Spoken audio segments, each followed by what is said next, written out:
Bonjour. Welcome to the session on how to boost the startups. And I have with me here three startups. One will come soon. David Henry from Exotrel, who is developing mobility in space. Nicolas Capet from Anywaves, developing and producing antennas. And Jürgen Ackermann from Prométhée, delivering Earth observation services. So this is the three startups. And I have next to me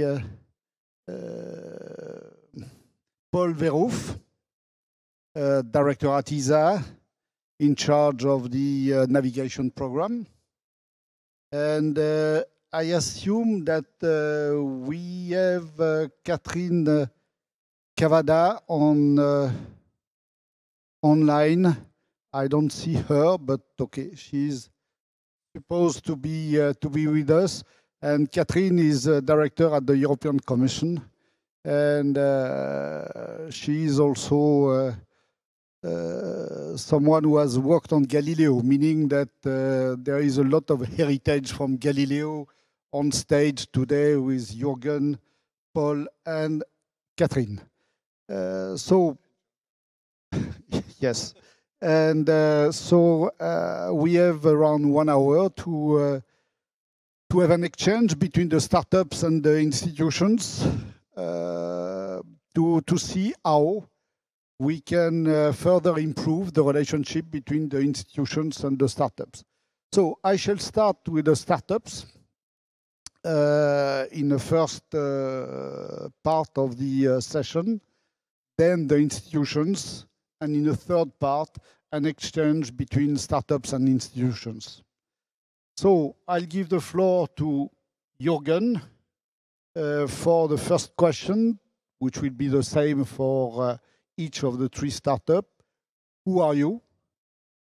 Which are your objectives? And which are your achievements as of today?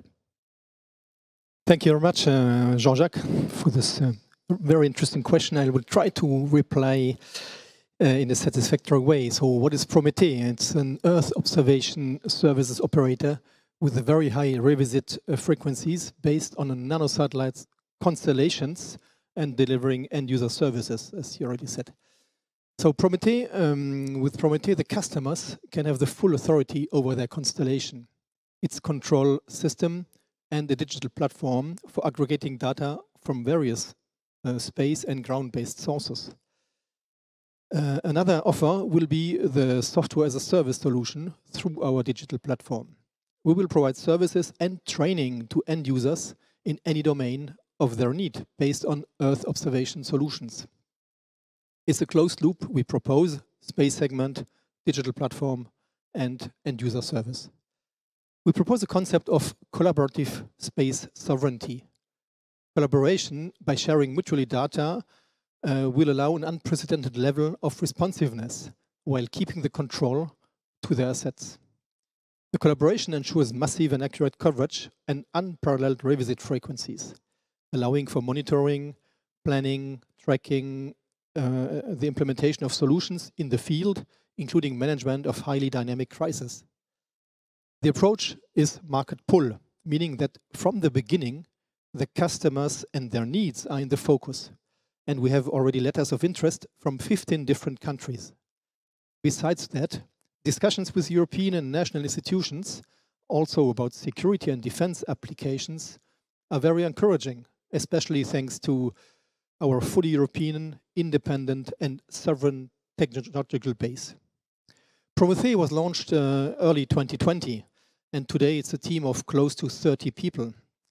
Experts from different domains. On one hand, more senior people from the space, defense, and international cooperation world, and a bunch of young talents from the digital scene. Prométhée's objective is to combine skills, agility, innovation, and creativity to maximize the speed of execution while controlling the risks of the project. In order to go fast while being small and agile, the project relies on a large network of European players specialized in the relevant fields. French and German actors build the core and will be joined by additional skilled European partners. We are building up a fully independent major European new space actor. Interesting to mention is that the digital part makes about 70% of the business, especially in the long term. In exactly this digital field, we are currently building up a European network of highly skilled and performant players working together to deliver low cost by high added value services through the broadest and most open application platform possible. Soon in July, we will go public with this European team. We believe our services and model are complementary to the big European players already present. They cannot compete with our low-cost offer and thus not serve the customers we do. On top, we offer high frequencies linked to high resolution, which was quoted by ESA expert as being today a desert in Europe. The development of the application platform is progressing rapidly. It will be available by the end of the year. A major step in the project will be the launch of a first constellation of 4 satellites at the end of 2023. The fundraising schedule follows this ramp-up in a mixed public-private fundraising approach. Thank you, Jürgen. So now I give the floor to Nicolas.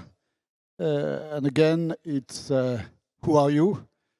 Which are your objectives and which are your achievements as of today? Thank you, Jean-Jacques, and good afternoon, everybody. I'm Nicolas Capet, founder and CEO of Anywaves, and our job is to provide antennas, especially for satellite constellations. What we have decided to do 4 years ago is to develop a new generation of antenna based on 3 major pillars to address this new market. First, reliability, because reliability is not an option in space for a durable space. Also, performance, because antennas are a key equipment for the systems, and definitely providing good antennas is part of our customer success. And then to address this new market and I would say the way it's industrialized now, we have high production capability to be able to deliver very fast flight models to embed into satellite constellations. Definitely what we want to do is to become the leader for space antenna constellation, being able to provide a set of various antennas from navigation, telemetry, telecommand, data payload, and also various antennas on radio frequency payloads for telecommunication, Earth observation, etc., etc. What we've done today, so we are 20 people, we have raised 1.5 million, we already have delivered 90 flight models to our customer, and last year we produced more than 150 flight model antennas to be able to deliver extremely quickly to new commerce developing constellation and having the need to put this constellation in orbit very quickly close their business model. So it's a great achievement for us. I don't think there are many startups who have delivered and produced so many equipments.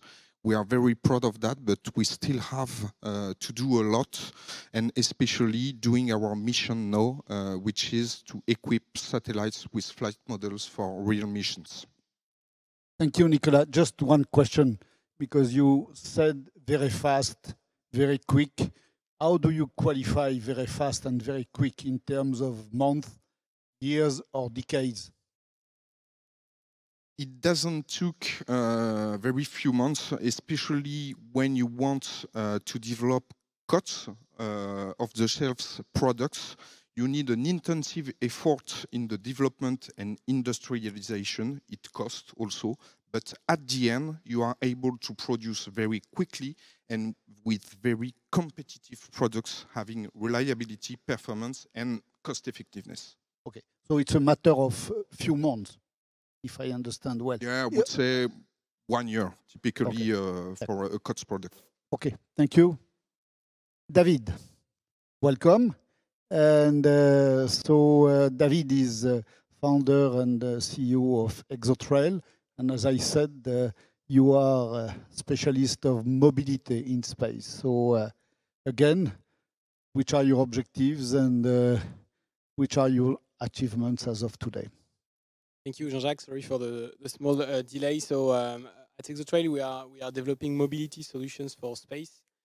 So we allow small satellites to move on orbit once they have been launched. And so we do this through the full mission life cycle, through the full life cycle of a space mission. And so we develop 3 lines of product. The first one is a family of mission software, so design and operation software, from the design to the operation phases of the mission through building and launching your spacecraft.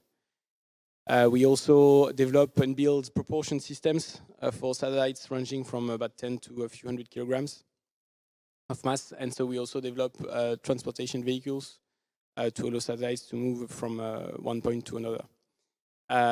So we do this namely to optimize the way satellites are being deployed in space.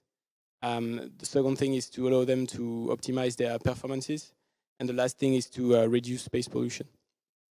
So we are now about 40 people at Exotrail. We've started the company 6 years ago now in 2015, and we've raised about 20 million euros to date in 2 fundraisings in 2018 and 2020.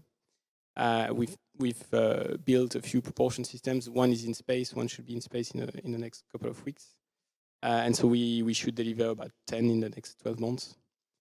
For customers in France, in Europe, in Asia, and in the US. Yes, I think it's a good summary. Okay, thank you, David. Now, what I would like is, again, you have seen that the 3 startups are not anymore babies. They are maybe not yet adults, but they are already delivering a lot of hardware and a lot of services. So with that, I would like to understand from you, before giving the floor to the institutions, is what are you expecting from the institutions? And I would like to better understand what are you expecting. Obviously, money, that it's, I know that, but you have said that you have already raised a significant amount of money. So now, what are you expecting? So I shall start by David now. And just this is a message to Paul and to Catherine, who will speak in a minute now. So, as you know, Jean-Jacques, what I think a startup needs is to be considered as not so much as startup, but as regular companies.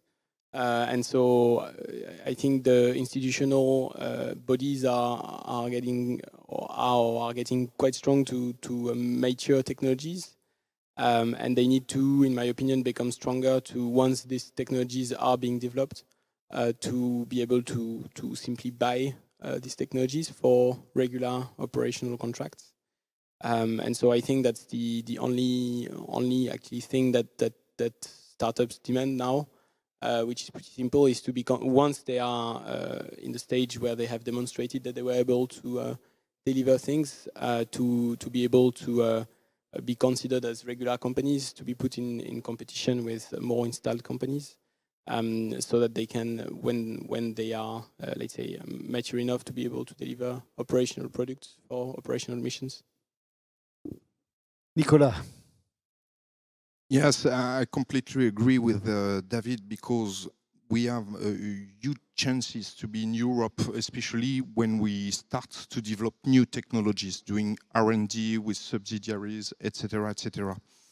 But once we have qualified and put our products in orbit, making a significant, I would say, key point in our development, we see that other aspects from the institution being able to deliver or being at at least put into a competition is a lot more complicated because there is a lot of contracts that are very big amounts and that are not sized, I would say, for our companies. But the problem is that if we want to get the chance to become a big mature company, we need some contracts that have intermediate sizes to allow us to make our proof, because we are here to do that. We are here to equip satellite and being part of the future of space industry. But yeah, I think there is a gap between subsidiaries and very big contracts that cannot be, in most of cases, granted by our companies, definitely, but maybe to find an intermediate kind of program to allow us to demonstrate our capability and become a major company for tomorrow. Jürgen. Yes, so Promethe has two main fields of applications: the Sustainable Development Goals, and on the one hand, and the security at large on the other. Europe and its various European and national institutions, being our first target market, shall be open to rely on value-adding services of a European new space player in both domains. A bit what we said before. When our digital user platform will start working end of the year, it will first rely strongly on Copernicus data together with other sensor data sources. Though through the use of this data by our customers, we will promote the overall usage and dissemination of Copernicus data in application domains and countries where it was not the case until now. At a later stage, when our satellite constellations becomes operational, Europe shall become a customer of the high-resolution data we will be able to deliver. This is one way to boost the European new space community and mutually benefit of this new asset for an even more attractive Copernicus program. So it's a very concrete way of interacting. Then Promethe from the beginning is strongly export-oriented. This means we need to be competitive worldwide, and we will achieve this once again through a powerful network of most competitive European space and digital players in our domain. Besides Europe, the first partners targeted are space emerging countries in Africa and Latin America. Thanks to the autonomous means and capacities provided and to the trainings delivered to local operators, users will have a powerful tool that will enable them to respond to political commitments related to the fight against global warming, such as the UN 2030 SDGs, the Paris Agreement, but further on as well, the One Planet Summit target on the Great Green Wall. Aligned with the strategic orientations of the current European Commission, we see Africa as one key strategic partner of the decennia to come. The North-South collaboration axis is of prime importance. Africa has a strong demographic growth and improving educational systems, leading to a strong pool of young digital talents. It's a dynamic growing market, and Europe is its fairest development and cooperation partner. The significant EU budgets for joint European Union, African Union projects demonstrated. This is the second expectation we have, that our European institutions are open to rely early and on the long term on solutions such as Promethe as a tool to help African countries to achieve their SDGs and other main development goals. Then to close, we work also on a disruptive business model to allow Promethe to provide innovative, secure and unique services through the aggregation of multi-source data from space, terrestrial sensors up to social networks. This software as a service type of services offered to public and private actors will cover the entire value chain and guarantee maximum benefit to the end users. A central objective of the project is to democratize Earth observation in order to capture mass markets, notably by diversifying applications and making services accessible everywhere to everyone. And for this last endeavor, we count on support by public institutions dedicated to startups and SMEs taking risks in order to develop new market domains benefiting European citizens at large. So 3 different. Okay, thank you, Jürgen. So as you could see, and I shall turn now to the institutions, and I am glad to see you, Catherine, on the screen. So as I think that the message was clear from the 3 startups. What they need from institutions is procurement and commitment. And by the way, this is exactly SpaceX. We are always speaking of SpaceX, but that did not come from heaven. It came in 2006 by the fact that NASA took the risk and had confidence in a very small startup, SpaceX, at that time, because SpaceX was created in 2002. And in 2006, NASA put SpaceX as one of the potential supplier for the ISS servicing. And this was the real breakthrough for SpaceX. And this is exactly how I think that an institution like NASA could help and boost, because we are speaking of boosting the startups, and boost a startup like SpaceX. So I shall give the floor first to Catherine, if you allow me, Paul. So I know that there is a lot of actions going on in the European Commission for that, but I think that you are much better placed than me to explain what you are doing. And by the way, I shall ask you to say what you are doing now. And later on, I shall ask you, what could you do more? Because we are expecting even more from you. But okay, let's start by what you are doing. And I know that it's already a lot. Catherine.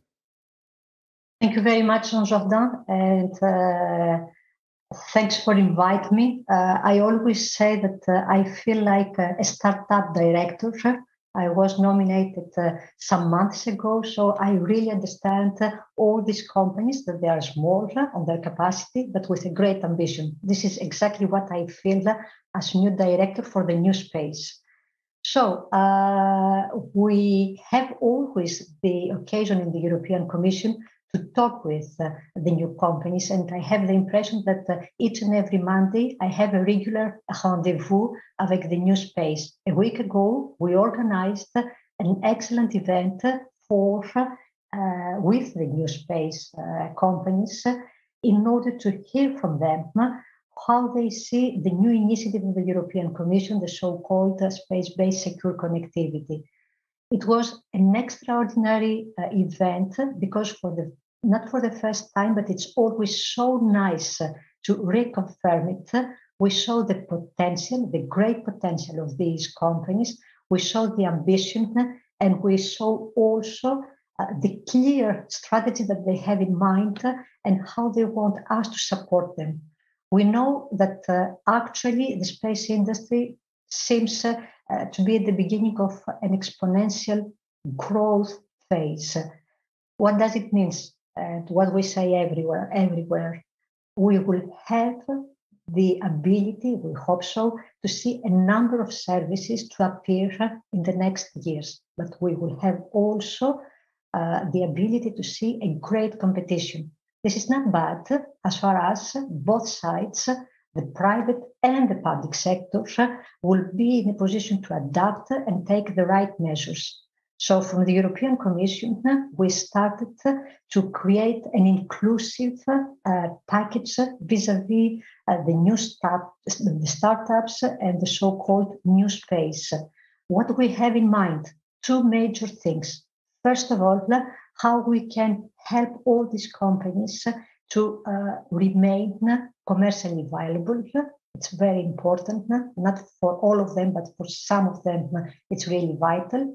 And on the other side, how we can mobilize a number of tools that we have or that we have to have in the Union in order really to help them to grow, help them to be present in various markets, not only within the European Union, but worldwide, as Mr. Ackerman just said.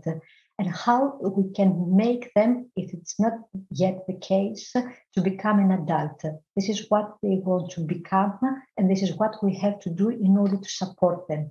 So we do consider that on the one hand, as you said, NASA did it, it's not a Me Too approach, but we have really to make it better in our way. We need strong institutional leadership, and the European Commission, together with the European Space Agency, are determined to do it. The second stuff, the second area where we have to focus is the European approach vis-à-vis the new space. I don't think that we have to compare, and I don't think that we have to copy the example of the others. We know what we want, we know our capacity, and we have to do it, as I said, and as I always remind, on our way, and I am confident that it will be even the best way. So, for the 7 years to come, first of all, we have a number of programs able to support. I'm starting with the newly adopted European Space Programme. Then for research and innovation, crucial for all the startups, we have the Horizon Europe. Then the third tool is the European Innovation Council Accelerator. And for private sector as such, the InvestEU. I know that talking to startup with all this jargon, it might be difficult to understand it, and it might be even counterproductive. However, I have to inform you, and I have really to tell you that it's the very first time that the European Commission creates an initiative, the so-called Cassini initiative, that tries to regroup in a very inclusive way, and not only with words, but with funds and dedicated actions, stuff that will be on your support. So we have the Grow and Seed funding, we have the accelerators, we have the matchmaking, and this is not an arbre de Noël, there are reality. And we have, together with the European Space Agency, the so-called in-orbit validation, in-orbit development. In other words, we have the possibility to provide access to space for the most promising technologies to test them. And I know, and as you said, Jean-Jacques, this is what we have in mind, but this is not enough. And what we have to do is really to go beyond the expectations. And the expectations, as rightly announced and said by the three members of the panel, is to treat them as adults, to give them a share of the procurement market, to trust them, and to trust their capability to support. We do consider, therefore, that all our procurement strategy should be redefined or revisiting in order to be adapted in the way that the New Start should be part. And this is what we do concretely and in a very tangible way with the space-based secure connectivity. We will run a study. We don't want to have an antagonism between the legacy industry and the new space. We do consider that by involving the new space, we can really get the best ideas, or we can combine best ideas. So we are ready. We think that we have a great toolbox. We trust the new space, and we really, on the other side, wait an active and a real active engagement of the new space towards all the activities to be initiated by the European Commission or by the European Commission and the European Space Agency. Okay, thank you, Catherine. So, speaking of the European Space Agency, I think that it's time to give the floor to Paul. So, Paul. Thanks, Jean-Jacques. Good afternoon, everybody. Kalispera, Catherine. Kalispera, Paul. Let me start. Of course, agencies like us, we tend to get involved in the whole cycle of the developments. On On the beginning, let me say, the real startup side, we have the business incubation centers where we do a combination of, say, 4 or 5 things. There is budget given so that the companies can buy things. There is help assistant offered in the form of people who understand business perspectives and how to do business in general, and they get involved. Technical partners are made available so that the companies get technical assistance. We offer networking, and we start after a short while already to give them access to the programs. If you go further, it becomes indeed a bit more complicated because you know, there is a question to what programs can you proceed as a small company, and then through the smaller programs you get to the medium and to the big programs. Let me take, just to skip the middle ground a bit to show a bit what the difficulty is, I think. On the big programs, let me take Galileo.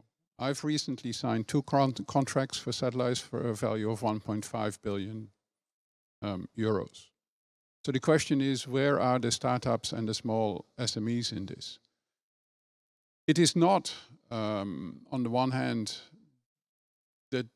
that we can take the risks for these entire programs and ignore that if we involve the startups, because we have to look at that. On the other hand, we want to also push them to get involved. And one of the things we've done, to be clear, actually, Katrien and I did it years ago. We said on the Galileo program, and this was politically necessary, we said for those who are bidding on the program, if they respond to an ITT, they need to come in with at least 40% SMEs other than those in their own group. You take one of the big companies, vertically integrated, they're all over the place, and we said, we exclude that whole thing. You can take a part of it, but at least 40% of the value of the contract needs to go to others outside that group. So this has effects. Doesn't guarantee anything, no it doesn't, but it starts putting pressure on things in certain directions. So those types of measures are necessary. We're currently looking at the ECSS standards, which are rather big and rather complicated. There is the question, are they suited for this new environment? Do they need to be changed? If you make it too easy, we may get quality problems or other issues. If you keep them too advanced and too heavy, you know, you talk about many standards, which is obviously a cost, particularly to the small companies doing it. And so these things need to all be rebalanced in order to say, well, what is it we want to achieve with what? Sometimes the programs can handle different things. If you have a scientific satellite, you know, you want to make sure that something, because there is usually only one of them, it takes many years to develop. You take another sort of approach to risk than that you do if you develop a whole set of nano satellites and you launch regularly. And so all these things need to be investigated, checked and verified in order to do.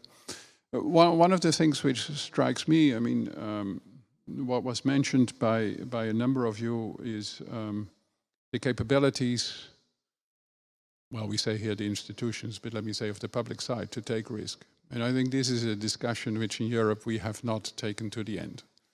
We are always first looking at the Americans, and then we say we have people there who take risk.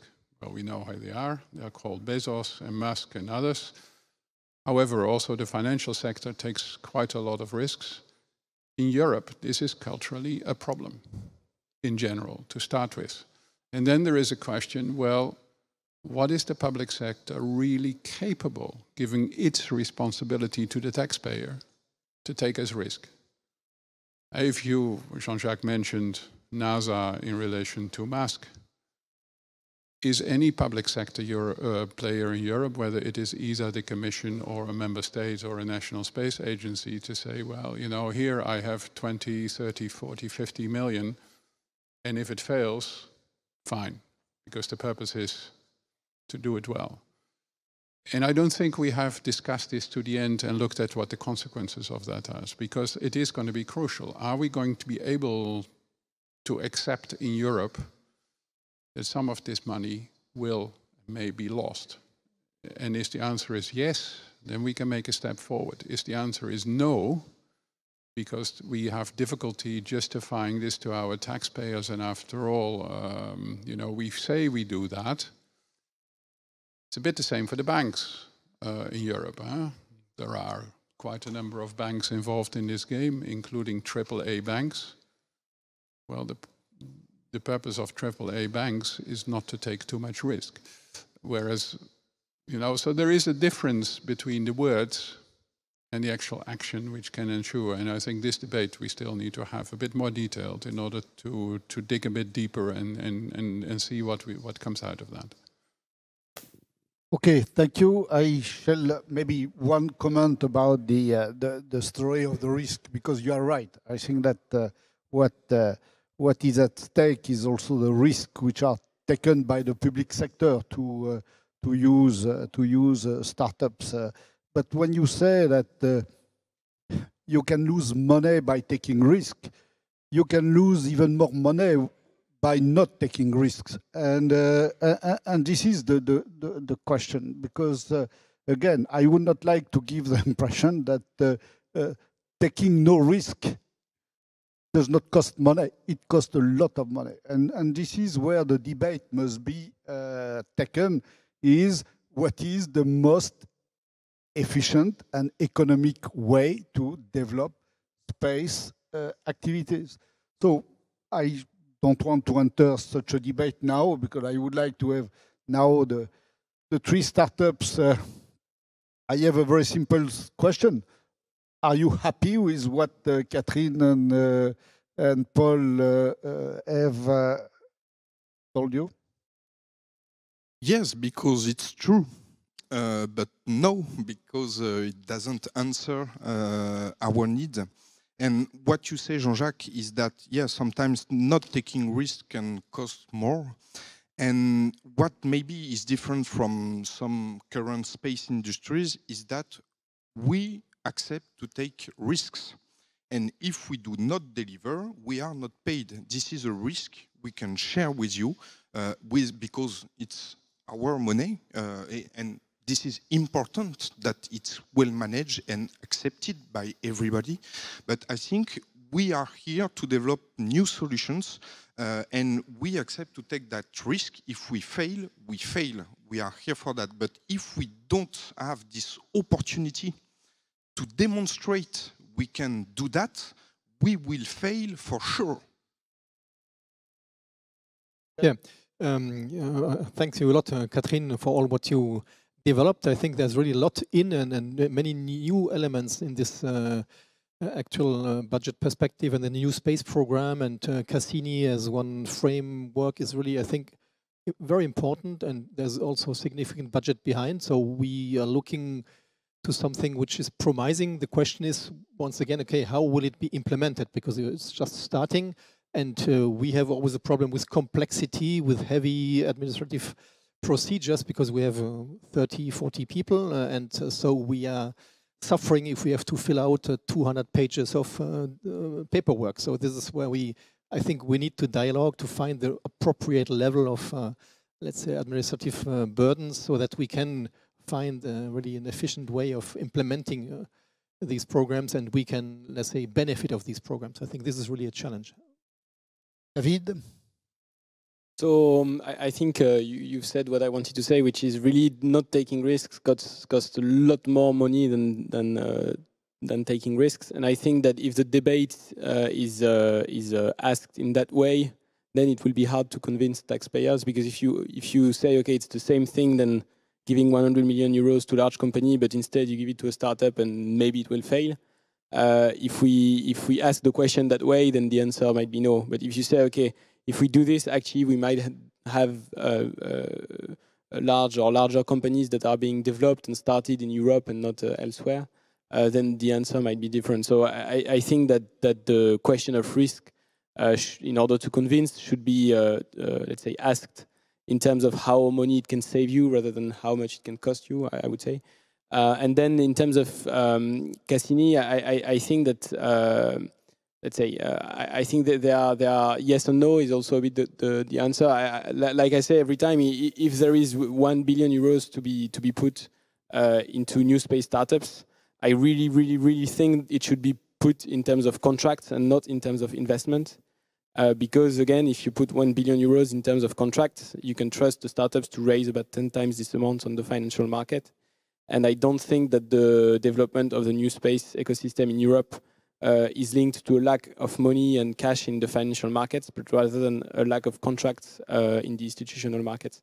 So I would say that that's really important to understand, is that we and for IoT IoV is a bit the same. I would say that if you have really a very promising technologies, then you will find a customer that will pay the demonstration for you. And that's what we've done, or we've raised money to demonstrate the technology ourselves. Again, at the end, if you have a contract, then you can raise money to demonstrate the technology beforehand. And so I would say that yes, obviously, of course, investment or money for investment or for IoT IoV, and that is good. But I think that just replacing all of that by contract would be even better.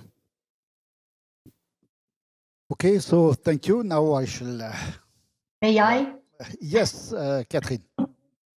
Okay, so first of all, nice to see Paul after all these years. He's right. Back to 2008, we started very timidly, but with great support from member states to promote through the legislation the startups and the SMEs. If I have a lecture of the results, I have to say that it was good, but not good enough in order to stop there and continue with the same pattern. And this is why the European Commission at least started to work and have something more concrete and more inclusive. I know that you do consider that we don't need investment and we don't need too much venture capital. On the other side, messages that we receive, it says also that such a venture capital will really help, and we don't have to really completely disregard it. It's an element that should be present in our toolbox. Regarding IoV, IoD, I know that if something is very good, definitely you will find somebody in order to launch it. But on the other side, we try to see how we can boost. And whenever you have to boost somebody, at least the first anchor customer, even for IoV, IoD, could be the public sector. On the other side, talking about the risks, definitely, if we are going ahead with a philosophical approach, we will have the pour et les contre. The only thing that we try to do as European Commission is to go on the ground and to take or not the risk. I hope that it will be more take the risk on concrete cases. And I said, if we introduce the startups and the SMEs on the new flagship program from the beginning, from the 0 day, immediately, it's not that they will have one contract in 1 or 2 months. The most important is that we will be in a position, based on their return, to shape the following steps of the procurement. So not only 40%, and who knows how, but a definitely serious part of the money will go to the SMEs and to the startups, not because they are SMEs and startups, but just because they're able to deliver. This is the way that we want to do it, and we do consider that we will get great results out of this initiative. And then, if you want only procurement, the procurement should come under the programs. And this is why for Galileo, for Copernicus, there is a dedicated clause under the regulation that will force, it's not that will allow, force, it's more than an obligation to have in each and every procurement a share of the market dedicated to startups and SMEs. If you tell me that it doesn't work, or if you tell me that we need to explore other possibilities in order to make efficient, this is a need to establish a structured dialogue between you and us, all as well in the European Space Agency or in USPA, in order not to lose the opportunity. We have really now the opportunity to make something good, and we have to make it under the rules and conditions that are favorable to you. Nothing else from my side. Okay, so Paul. Yeah, I think my remark on risk, I mean, obviously was not, I didn't want to discriminate against the startups and the SMEs because there are as many risks, so to speak, with the big ones as with the small ones, so to speak. Big contracts, big risks, small contracts, small risks. It depends very much on what you're after. The remark was more made is that we cannot ignore the risk factor in any of this because it is a startup and therefore we need to do it sort of approach.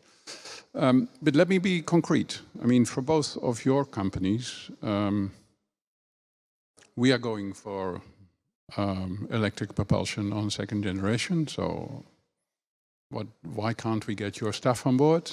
We have all sorts of antennas on the navigation satellites, S-band and Ka-band and C-band and the whole of the GNSS bands. Everything is there. So the question is, between the two of you and me, is what is the problem of getting your products on my satellite, so to speak? Now, obviously, one of the things is that there are a number of people in between us. And how can we convince them, besides the measure which both Catherine and I just described, how can we convince them that they should work with you on these things? And I look at it from one direction, you look at it from the other direction, and maybe we should compare notes. And see what is missing on this. But in the end, because in that sense, it is unfortunately a bit like that. These enormous, gigantic programs have gigantic contracts. They go to big industrial primes, and then there are 6 levels below, and you are probably at level -6 or -5 or whatever the case may be. And obviously there is a whole train of issues there, and maybe this would be useful to analyze and determine a bit what goes on there. Maybe I can take very few minutes to give a small example of what I see. Is yes, at the end between you and between us, something happened and nothing arrived on our office. But I think there are reasons for that, because on very big programs, big companies are relying on their small companies, but they are working with them from 20, 30 years. They have all the process, traditional process, ECSS, etc., etc. So I think it's not really a surprise, because these big players do not want to take the risk to take a startup with us, with very competitive products, and make them earn few euros at the end compared to the global program and the associated risks due to the way we make contracts for that programs. Maybe just an idea, just an option. Maybe you could put some small programs, few million euros, very challenging in terms of money, in terms of lead time, and with the capability to say, okay, if you don't deliver, we don't pay. I think people who are going to answer that kind of call are not going to be the same. David? Yes, no, I agree with what Nicolas said, and again, I think that with regard to what you were saying in terms of risk, I would agree that there might be some more risks at individual level to work with a startup. My point was more at if you take a higher step or on the fact that I don't know, if you trust 10 startups with 10 programs at 10 million, it's true that maybe the odds that 1 or 2 or 3 fails might be high. So you might lose 10 or 20 or 30 millions. On the other hand, the 7 others who will work might be achieved at 1/10 of the price of what it would have cost with a higher company. That's from that level that I was saying, not disregard the fact that it might be true that the risk might be higher, so the risk that you do fail might be higher at an individual level. But with regard, and then it will do a nice transition, but I fully agree, Catherine, that the venture capitals are very much useful. My remark was a bit on purpose, slightly provocative. I would say that you need both, but that convincing a venture capital with a contract is easier, and that it's in that regard that IOD IOV should be addressed. I think not like a grant to develop a technology, but more like, as you were exactly saying, a first contract to be in space. And I would say that the way to look at risk is a bit the same way that venture capitals look at startups. They invest in 10. They know 4 or 5 will fail. They know 3 or 4 will work quite well, and they know hopefully 1 will work very, very well. And overall, they are winning. So that's what I would say. And again, I fully agree with what Nicolas said. A good way to try all this is to have smaller contracts. Because if you have and that was done, for instance, with the Aerospace Lab on the I don't remember the name, but kind of Sentinel-like program. If you have a spacecraft at 5 or 10 million, a full program at 5 or 10 million, you have to remove complexity, everyone, because complexity has a cost. So I think it's a nice way to try, is to say, okay, well, if you actually take I don't know, 5% of the Copernicus, or no, 5% of the Galileo Gen 2 program, for instance, and in this 5% you break that down into 10 programs, you will likely have a lot of programs at a few million euros on which you can try things. And I think that's what matters. And to answer your question, is we had it, so it was not on the propulsion system side, but it was on Galileo, more on the mission design side. And the answer to why we weren't able to be included or so on is again, because it's been 10 or 20 years that the company facing us had done it differently. And so there was a call for Galileo Gen 2 on one element, and it was basically, okay, you need to master everything that was done on Gen 1 and add electric propulsion mission design features. And we are very good at the new things, because that's exactly the core of our software. But because the company, they decided to select the company with which they've worked before, because of the bid itself. I don't know if you see what I mean, but it's if you need to create an incentive to change, and for instance, you could imagine a way. I don't know. I'm just dropping ideas, but where if I don't know, a consortium wins or a company wins a call, let's say a Gen 1 of a call, and if 5 years after they need to compete, we could imagine that they would start with a malus or negative points, so that it would, if they keep the same consortium, so that to create an incentive to change, because when you create new relationship between companies, that's where you create innovation, and when you lower costs. Okay, so I am sorry to be the nasty guy, but I am in charge of the time. This is my only responsibility, and I see the countdown, and we are already in the automatic sequence before launch, because we are 1 minute 40 seconds before launch. So maybe I would like to thank you very much first for your exchange. I think that it was useful, and it will certainly raise other questions that we can address in different configuration. But so to make the closing points, I cannot give the floor to all of you. So Catherine, you have 1 minute to say what you have drawn from this exchange and how we shall proceed now. Thank you very much. So for my 60 seconds, first of all, as always, very researchful. Number 2, please continue to contact us. We have to understand. We don't have to talk. We have to hear and we have to implement according to what you would like to see.